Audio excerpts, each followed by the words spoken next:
Mais connaissez-vous réellement l'histoire de Ninjago? Eh ben en fait, pas vraiment. Parce que derrière ces ninjas se cache une histoire que très peu de fans connaissent vraiment.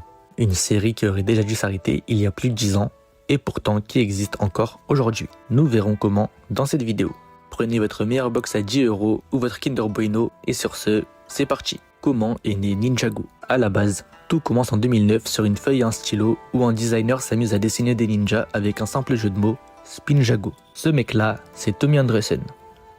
Et c'est le fondateur de Ninjago. Et ce mec-là, il travaillait déjà chez Lego. Lego qui à l'époque avait déjà lancé une gamme de 7 Lego Ninja en 1998, mais qui a finalement été arrêté en 2000, 2 ans après, car ça n'a pas marché.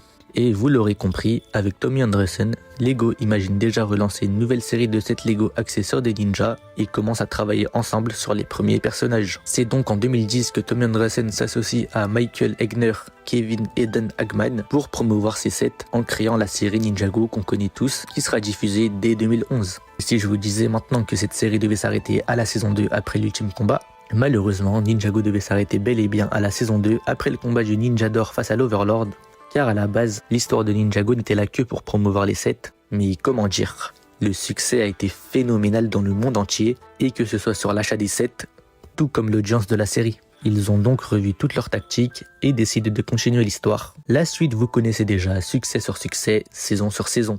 Ils ne s'arrêtent plus. Et d'ailleurs, vous avez peut-être même découvert Ninjago à cette même période, un peu comme moi, et un peu comme tous les anciens j'imagine. Moi pour l'anecdote c'était donc quand j'étais en CP, donc en 2013, et je suis devenu fan vraiment en 2015 quand j'étais vers la fin de CE1 tu vois. Et d'ailleurs, ça serait pas le moment de s'abonner? Dis-moi aussi dans les commentaires, t'as découvert Ninjago en quelle année et t'avais quel âge à ce moment-là? Ninjago le film, impact sur la série? Comme vous le savez sûrement, en 2017, un film Ninjago est sorti de nulle part. C'est une histoire qui n'a aucun rapport avec la série originelle. Mais alors, pourquoi ce film existe en fait? En fait, Lego ils avaient déjà sorti 2 films avant ça. On avait La Grande Aventure Lego en 2014 il me semble, et peu de temps avant Lego Batman début 2017. Et il faut savoir que ces 2 films ils se déroulent donc dans le même univers, vous l'aurez compris.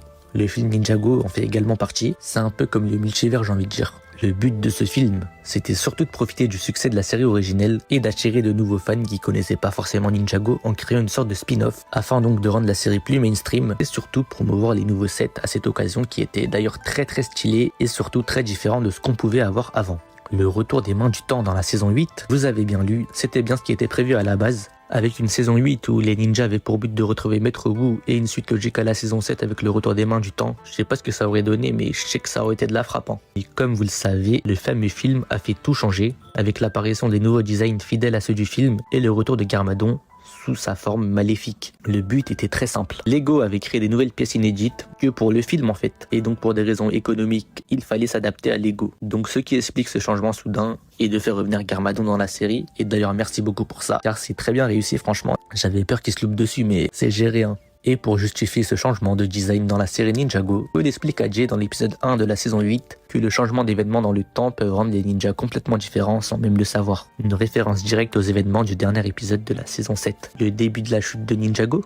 Alors là, je pense que vous étiez très nombreux à lâcher Ninjago après la saison 7 ou la saison 10, car il est vrai que la saison 11 était vraiment dégueulasse, hein, on va parler français. Et ça s'explique par le fait que Ninjago a changé de studio d'animation premièrement pour le renouvellement chez WildBrain, une société américaine. Donc cette signature, elle annonce aussi une nouvelle ère pour Ninjago, donc après le départ des frères Hagman à la fin du contrat avec Willfield, donc après la saison 10. Dans la production, il restait que Brady Shoot, qui d'ailleurs a rejoint la production dès la saison 8, et Tommy Andresen, donc le producteur originel. Pourquoi ce changement? Notamment car l'animation est moins coûteuse, mais c'est vrai qu'au début l'animation était un peu brouillon et j'ai pas trop aimé. L'objectif était très simple, renouveler Ninjago en racontant plein de petites histoires, mettant en avant à chaque chapitre un ninja avant que les producteurs prennent leur retraite. Car oui, vous ne le savez pas, mais eux aussi s'apprêtaient à déposer le stylo. Et c'est donc en 2022, après la dernière saison de la série Ninjago cristallisée, qu'ils ont à leur tour lâché le four. Et la suite appartient désormais à de grands producteurs, Doc Wyatt et Kevin Burke. L'arrivée d'une nouvelle génération, Ninjago Dragon Rising.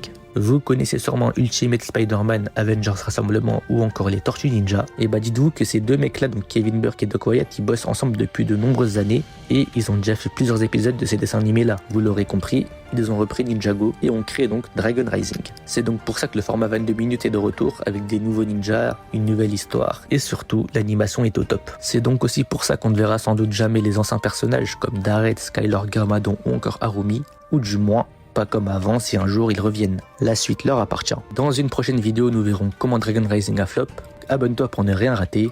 Sur ce les amis, c'était LTH, on se retrouve pour d'autres vidéos.